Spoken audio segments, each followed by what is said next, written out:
तो जाति के नाम पर, धर्म के नाम पर, भाषा भाषा के के नाम पर चुनाव ना लड़ा जाए। इन सबसे ऊपर क्या है मुद्दा? राम मंदिर का मुद्दा ये है मुद्दा होगा? और क्या मानते हैं आप, इससे ध्रुवीकरण होगा? देखिए, भगवान राम तो एक विचार और आस्था के प्रतीक थे। अब वो मुद्दा तो खत्म हो चुका है, कोर्ट ने मुद्दा खत्म कर दिया, मंदिर बनेगा। पर कल तो योगी जी गए ना सर, वहाँ शिलान्यास का 1 साल हुआ, वहाँ पर भव्य अब कार्यक्रम मंदिर, का आयोजन हुआ। अच्छा, मंदिर और राम और इनमें तो सबको आस्था है, मुझको आस्था है।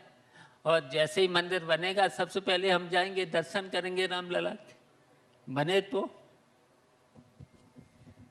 आपने कहा कि आपका प्यार, स्नेह, आशीर्वाद सब कुछ अखिलेश पाएंगे आगामी चुनाव में। कल उन्होंने एक बहुत महत्वपूर्ण साइकिल रैली करी, आप उसमें शिरकत नहीं कर पाए या फिर जानकर नहीं गए? देखिए, उनकी पार्टी अभी समाजवादी पार्टी अलग है, हमारी प्रगतिशील समाजवादी पार्टी लोहिया अलग है, अलग है। अलग है, पर बतौर चाचा ही चले जाते हैं आप आशीर्वाद दे आते अपने भतीजे को। अब हमने कार्यक्रम की शुरुआत ही इसी सवाल के साथ करी थी, आपने कहा कि मेरा आशीर्वाद प्राप्त तो है। जो मैंने कहा, मैंने समय समय समय पर समय मांगा, समय नहीं मिला है, समय नहीं मिला है।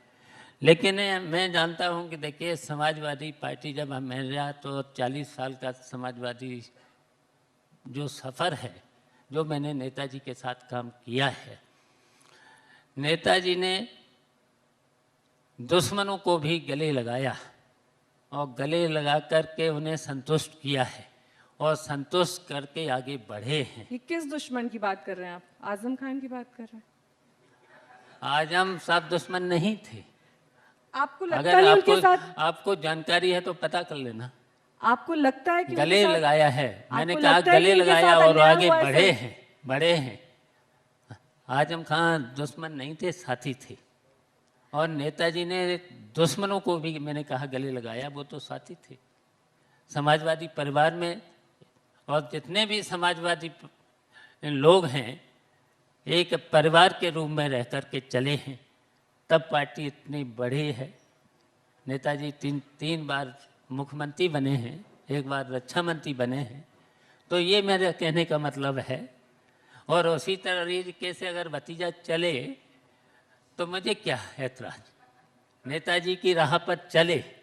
अगर जो अगर मतलब नहीं चलते हैं इस तरीके के, हैं, इस तरीके से जो रास्ते बदलते रहते हैं, स्थिर कौन नहीं बदल रहा है रहते, रास्ता?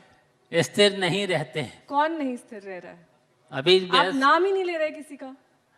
मैं नाम नहीं लेना चाहता हूँ साइकिल किसी की के। हवा निकालने में कौन लगा हुआ है? देखिए, हम लोगों ने तो साइकिल को इतना बढ़ाया है, नेताजी के साथ साइकिल को बढ़ाया है। हम लोगों ने 25 साल काम किया है, बढ़ाया है। हवा निकालने वाले तो आप लोगों को पता होगा, मुझको पता तो नहीं है, लेकिन मैं जानना चाहूँगा आपके माध्यम से। आप लोगों को ज़्यादा जानकारी होती है, कार्यकर्ताओं को ज़्यादा जानकारी होती है, लेकिन हमने हवा निकालने का काम नहीं किया है। जो रास्ते से भटकता है, समाजवादी विचारधारा से जो लोग भटके हैं, और अभी मैंने चुनाव में देखा है, अभी जो जिला पंचायत के चुनाव हुए हैं, मैंने तो ऐसा कभी समाजवादी पार्टी में जब काम किया था, ऐसा तो कभी नहीं हुआ था।